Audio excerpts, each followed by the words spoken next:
I usually object to labelling people bad guys or good guys. It's childish, reductive, and it's a way of thinking which, if taken too far, can lead to prejudice, a Manichaean worldview, and a lot worse. But, and yeah, there's always a but. If you've seen our first video on Aristomenes, you might remember King Aristokrates of Orchomenos. He accepted bribes from the Spartans and betrayed Aristomenes and his Messenians twice. First at the Battle of the Great Trench, where he provoked his Arcadian forces into disorderly retreat, causing the Messenians to lose their war against the Spartans, and then again by revealing Aristomenes' plans to the Spartans, foiling his last-ditch attempt to retake his homeland. On the second occasion, Aristokrates got found out, and had his comeuppance when his own people, the Arcadians, stoned him to death. He's the villain of the piece if ever there was one. And his grandpa and namesake was pretty awful too. This is the story of the bad kings Aristokrates and their family, the House of Artemis. Before we start, if you haven't already, please do subscribe to the channel. These little videos take quite a bit of time to pull together, and each subscription adds just a little bit more of an incentive to push on and do the next one for you all. So, the kings Aristokrates. Let's be clear about something. Take everything that follows with a massive pinch of salt. Our main source for this is Pausanias.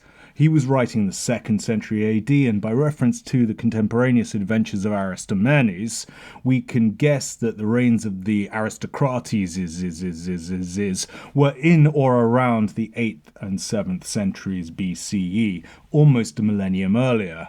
There are a few fleeting references to the 2nd Aristokrates in a few Greek authors, but otherwise we have nothing, and as far as I'm aware, certainly no kind of inscriptional or other sources. So let's put aside any thoughts as to whether any of this is true, and let's just take what we have at face value. Both Aristokrates were kings of Orchomenos.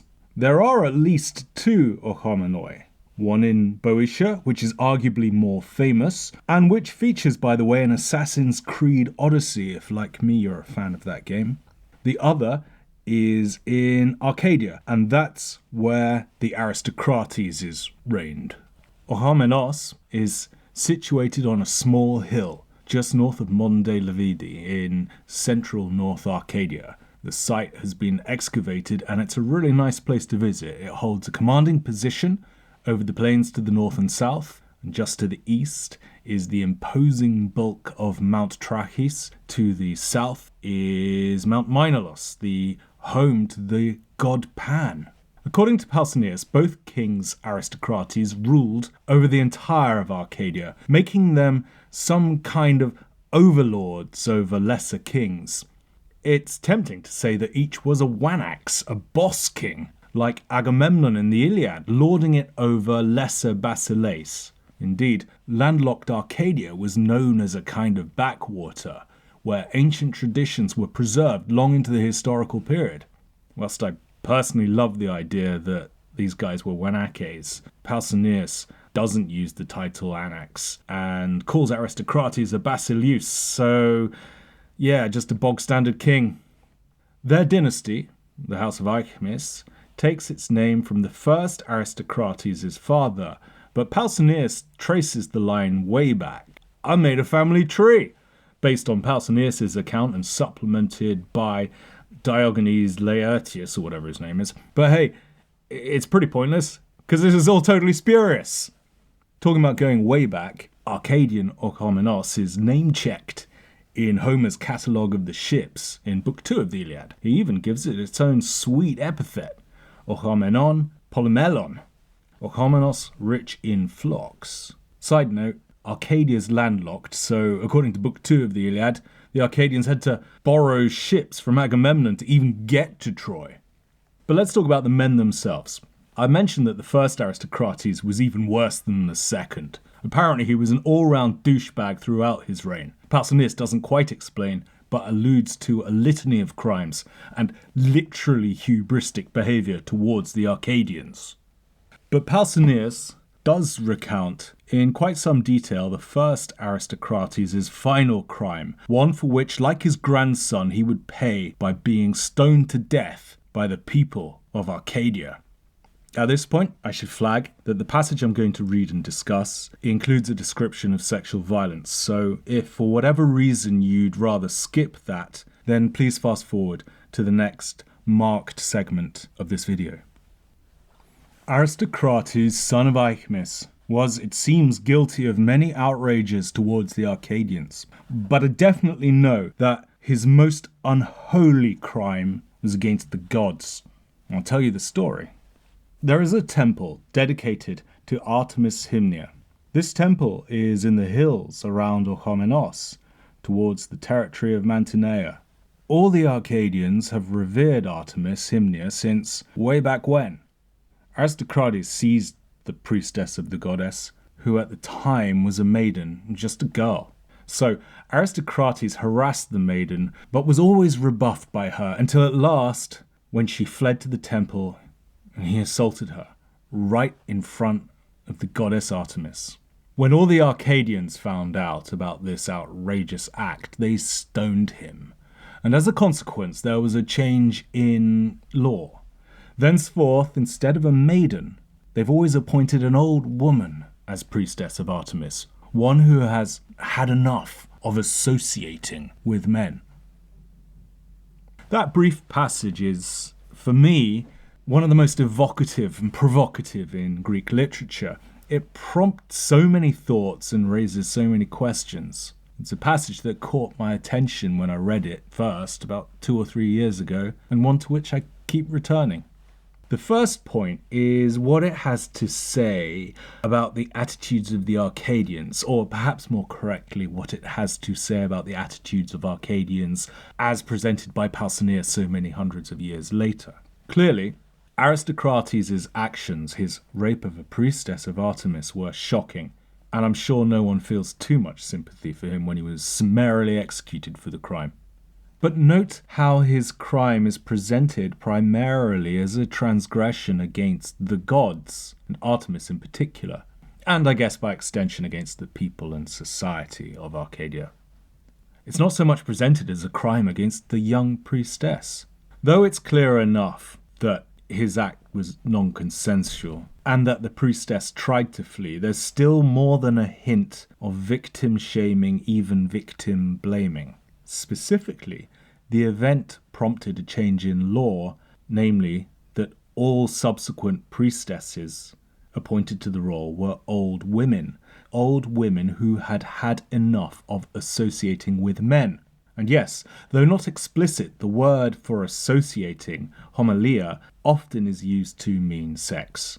I guess one could translate it as women who had had enough of intercourse with men. At best, that suggests that the solution to priestess rape is to appoint a priestess who is so old that men might not be so tempted. At worst, it implies that the people thought that the young priestess had invited and was to blame for her assault. And whilst we're told what happened to Aristokrates, and we're told about the whole line of replacement priestesses ever since, we are told nothing about what happened to the young priestess herself. Her voice is silenced.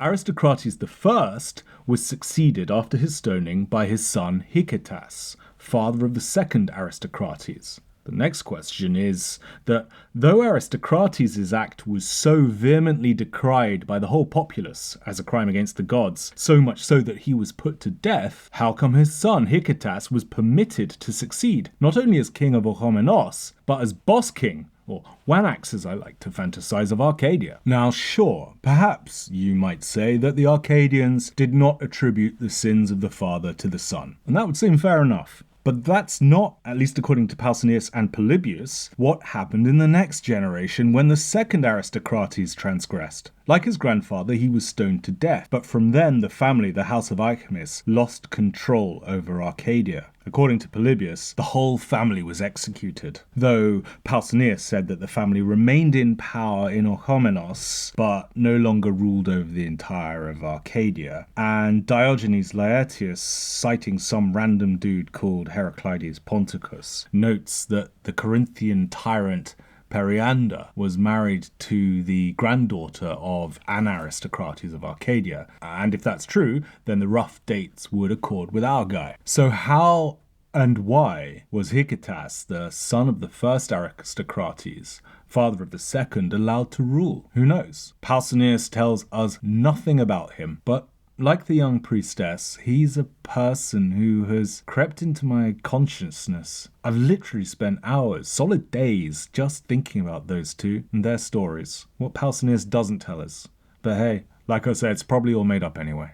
As for the site of the first Aristokrates' crime, the sanctuary of Artemis Hymnia, nothing remains of it, but it is apparently the location of a cute little medieval church. At least it is according to J.G. Fraser's commentary on Pausanias. Fraser doesn't cite his sources or explain why he thinks that. But hey, by the way, I massively recommend Fraser's commentary on Pausanias. It's great. And I think he compiled it contemporaneously with The Golden Bough.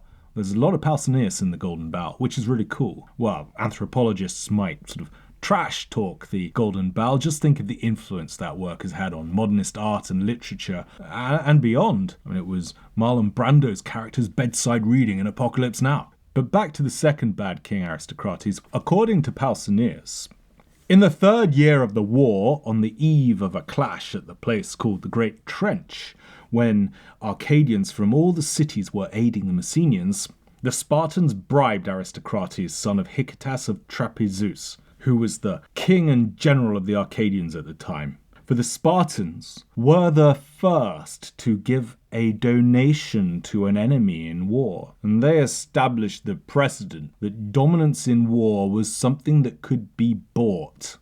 Before the Spartans transgressed, I'm talking about the Messenian War and the treachery of Aristokrates the Arcadian, warriors were distinguished by merit and by the luck of the gods. I don't know, is Pausanias that naive? Or is this just rhetoric? Is it like an idea of corruption? The original and most offensive incidents of venality and treachery in a distant age. Funny too that the Spartans, those paragons of warlike machismo, should be given the dubious honour of being the first to win a war in such a way. And Pausanias then goes on to give a litany of examples of Spartan bribery and corruption. Next time, we'll remain loosely on the theme of Arcadia, and we'll look at some of its pastoral manifestations.